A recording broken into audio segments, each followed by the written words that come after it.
ಆಮೇಲೆ ಆ ಪಂಚಾಯಿತಿ ಗ್ರಾಮ ಸಭೆಯಲ್ಲಿ ಇದು it is against 73rd amendment of the Indian Constitution.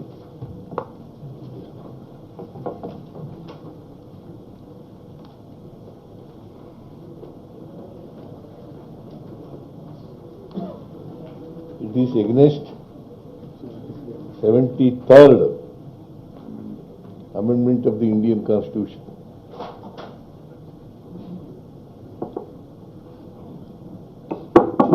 So ಅದಕ್ಕೋಸ್ಕರ ನಾವು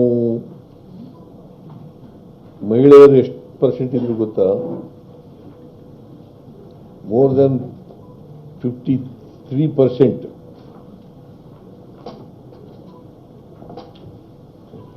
ದಲಿತರು ಎಷ್ಟಿದ್ರು ಗೊತ್ತಾ? 28%.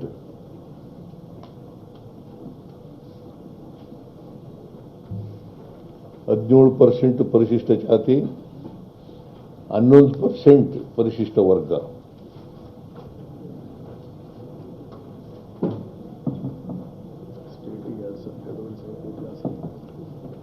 ಸುಮಾರು VBG ರಾಮ್ಜಿ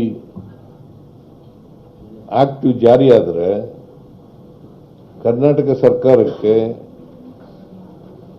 ಸುಮಾರು 2.5 - 3,000 ಕೋಟಿ ಬರ್ಡನ್ ಆಗುತ್ತೆ.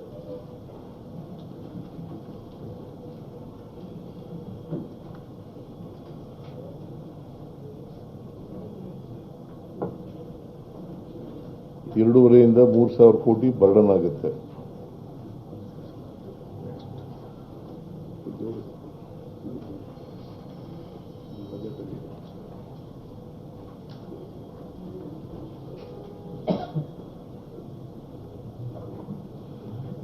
ಆಮೇಲೆ ಈ ಸಾರಿ ನಮ್ಮ ಬಜೆಟ್ನಲ್ಲಿ ಬಹಳ ಉದ್ಯೋಗ ಭರ್ತಿ ಮಾಡ್ತೀವಿ ಅಂತ ಹೇಳಿದ್ದು ನಮ್ಮ ಪ್ರಣಾಳಿಕೆಯಲ್ಲಿ.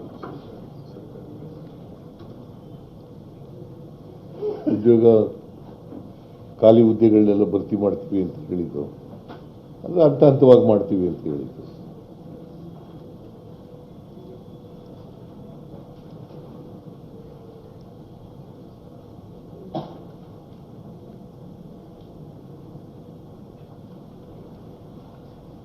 ಅದು ಕಾರಣಾಂತರದಿಂದ ವಿಳಂಬ ಆಯಿತು.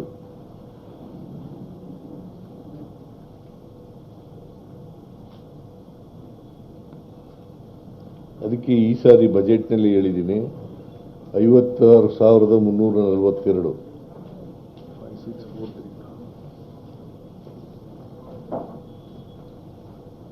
56,432 56,432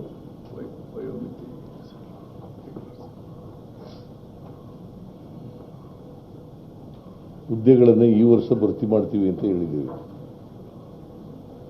56,432 ಹುದ್ದೆಗಳನ್ನು ಭರ್ತಿ ಮಾಡ್ತೀವಿ ಅಂತ ಹೇಳಿದ್ದೀವಿ, ಮತ್ತೆ ಭರ್ತಿ ಮಾಡ್ತೀವಿ.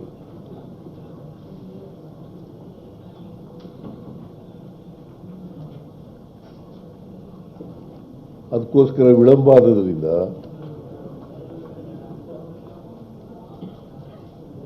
ನಾವು ಏಜ್ ರಿಲ್ಯಾಕ್ಸೇಷನ್ ಮಾಡಿದ್ದೀವಿ 5 ವರ್ಷ.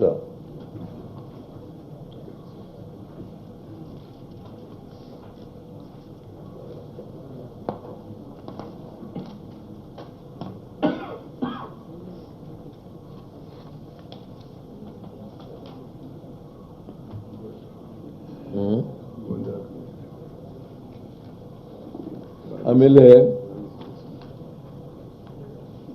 ನಾವು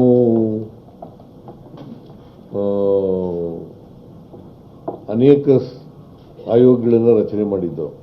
ಗೋವಿಂದರಾವ್ ರೀಜನಲ್ ಇಂಬ್ಯಾಲೆನ್ಸ್ ಹೋಗಲಾಡಿಸ್ಲಿಕ್ಕೆ ಯಾರು ಹಿಂದೆ ಇದ್ರಲ್ಲ, ನಂಜುಂಡಪ್ಪನವರು, ಅವ್ರದ್ದು ವರದಿ ಆದಮೇಲೆ 2002 ನಾವು ಕೊಟ್ಟಿದ್ದು 2002ರಲ್ಲಿ ಸುಮಾರು 24 ವರ್ಷದ ಮೇಲಾಗಿದೆ. ಅದಕ್ಕೆ ರೀಜನಲ್ ಇಂಬ್ಯಾಲೆನ್ಸ್ ಕಡಿಮೆ ಆಗಲಿಲ್ಲ ಅನ್ನೋ ಅನುಮಾನದ ಮೇಲೆ ನಾವು ಗೋವಿಂದರಾವ್ ಆರ್ಥಿಕ ತಜ್ಞರು ಪ್ರೊಫೆಸರ್ ಎಂ ಗೋವಿಂದರಾವ್ ಅವರ ಅಧ್ಯಕ್ಷತೆಯಲ್ಲಿ ಒಂದು ಸಮಿತಿ ಮಾಡಿದ್ದು. ಆ ಸಮಿತಿ ವರದಿ ಕೊಟ್ಟಿದೆ.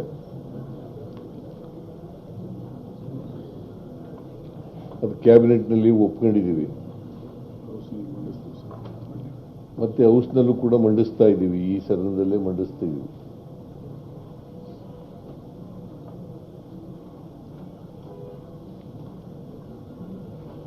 ಅವರು 5 ವರ್ಷಗಳಲ್ಲಿ 43,000 ಕೋಟಿ ಖರ್ಚು ಮಾಡಬೇಕು ಅಂತ ಹೇಳಿದ್ದಾರೆ.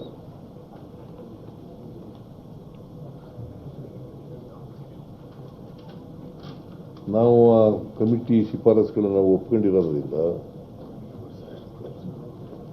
4,000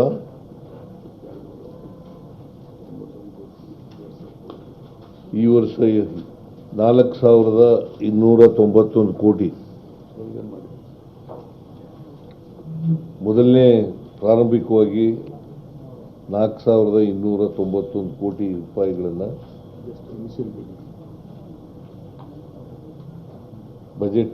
ನಮ್ಮ ಬಜೆಟ್ನಲ್ಲಿ ಘೋಷಣೆ ಮಾಡಿದ್ದೀವಿ.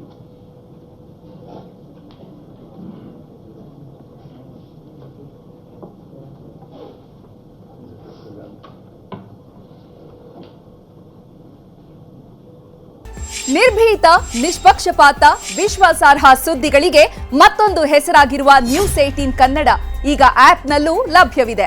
ದಯವಿಟ್ಟು ಇಲ್ಲಿರುವ QR ಕೋಡ್ ಅನ್ನು ಸ್ಕ್ಯಾನ್ ಮಾಡಿಕೊಂಡು ಆಪ್ ಡೌನ್ಲೋಡ್ ಮಾಡೋದಕ್ಕೆ ಮರಿಬೇಡಿ. ನಿಮ್ಮ ಬೆಂಬಲ ಹೀಗೆ ಸದಾ ನಮ್ಮೊಂದಿಗಿರಲಿ. ಧನ್ಯವಾದ.